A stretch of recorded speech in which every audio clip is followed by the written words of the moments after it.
नमस्ते छात्रों, आज हम क्लास 12 का विद्युत बल रेखाएं एक टॉपिक का डिस्कस करेंगे।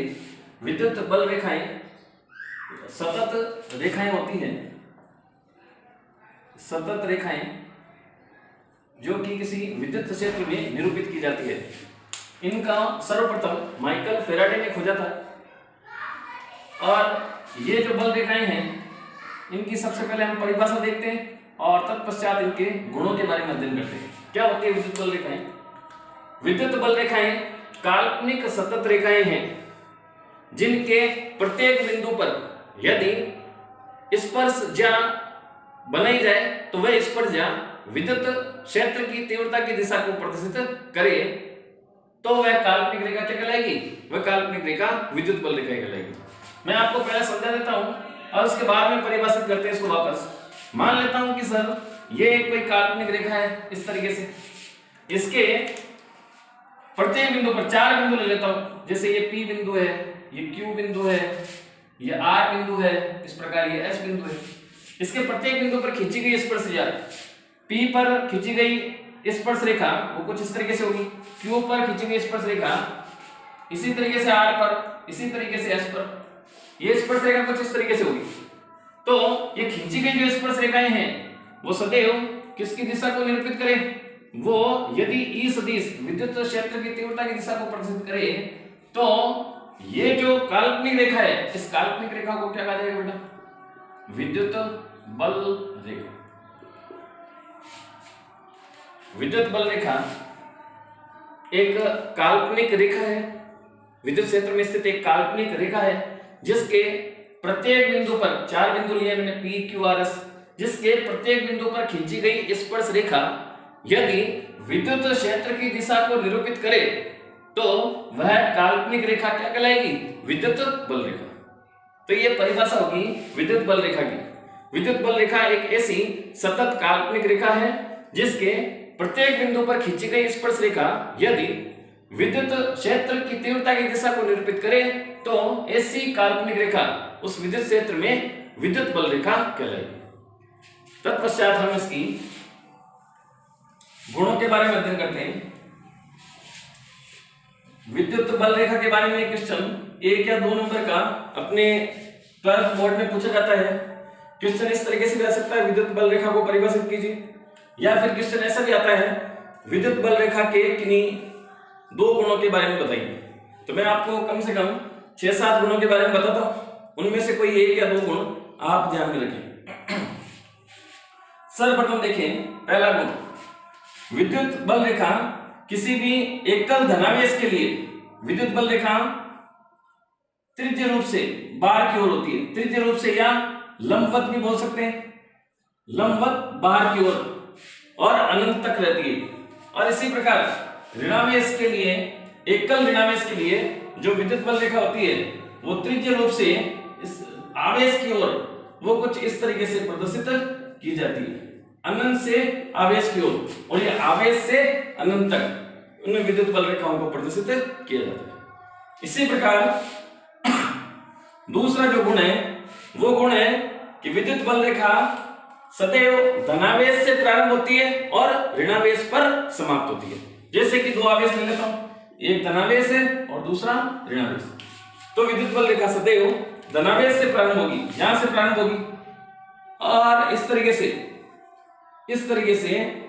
ऋणावेश तक, धनावेश से तो निकलती है और ऋणावेश पर समाप्त होती है, वो कुछ इस तरीके से सर।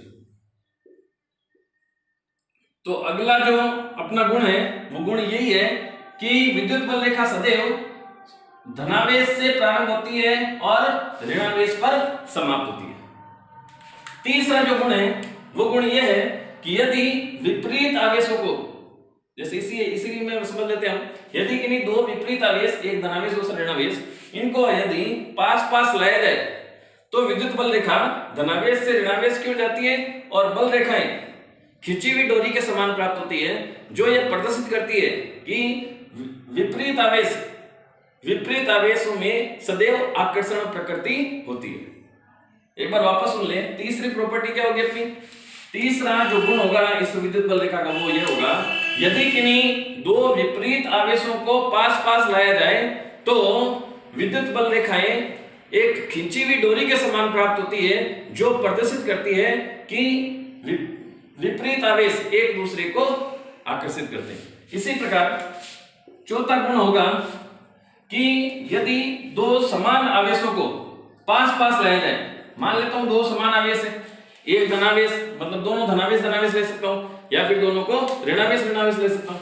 यदि किन्हीं दो समान आवेशों को पास पास लाया जाए तो विद्युत बल रेखाएं एक दूसरे को क्या करती है, प्रतिकर्षित करती है सर। वो कुछ इस तरीके से विद्युत बल रेखाएं एक दूसरे को क्या करेगी, प्रतिकर्षित करेगी।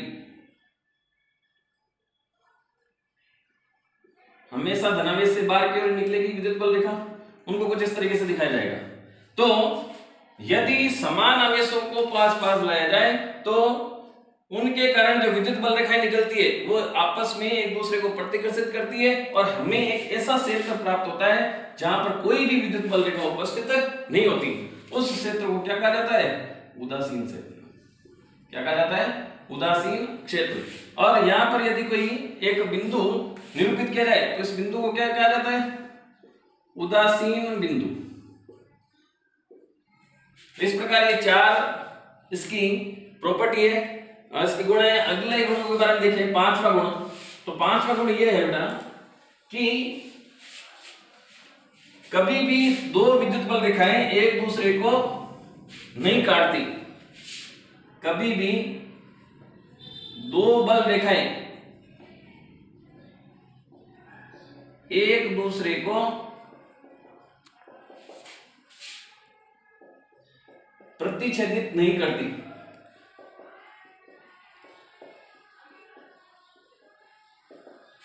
अगर करती है तो क्या होगा, तो क्वेश्चन ऐसा भी पूछा जाता है कई बार 1 नंबर में कि दो बल रेखाएं एक दूसरे को प्रतिच्छेदित क्यों नहीं करती।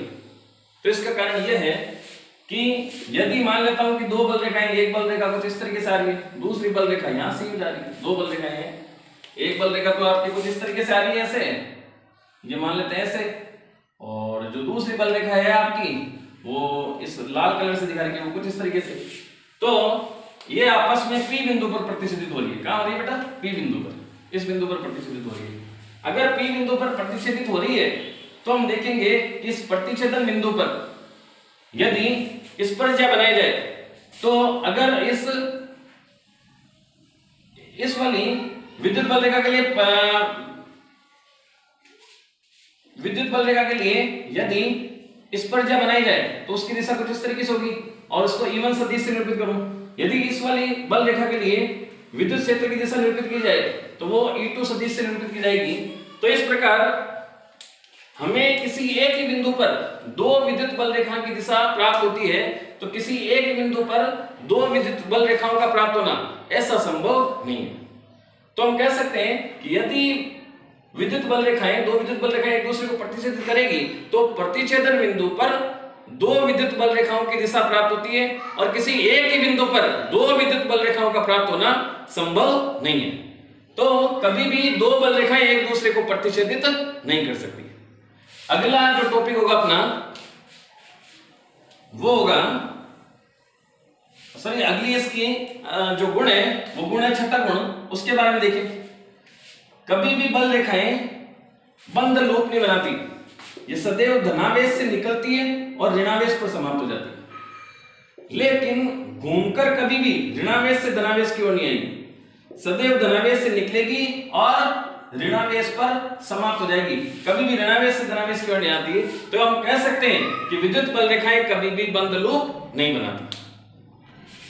अगली जो इसकी प्रॉपर्टी है सातवीं प्रॉपर्टी ये है कि जिस क्षेत्र में विद्युत बल रेखाएं पास पास होती है उस क्षेत्र को अधिकतम विद्युत क्षेत्र की तीव्रता का क्षेत्र कहा जाता है, और जिस क्षेत्र में बल रेखाएं दूर दूर होती है, फैली हुई होती है, तो वहां पर न्यूनतम विद्युत क्षेत्र होता है। मैं आपको एक एग्जांपल से समझाता हूं, जैसे कि ये कुछ इस तरीके से बल रेखाएं,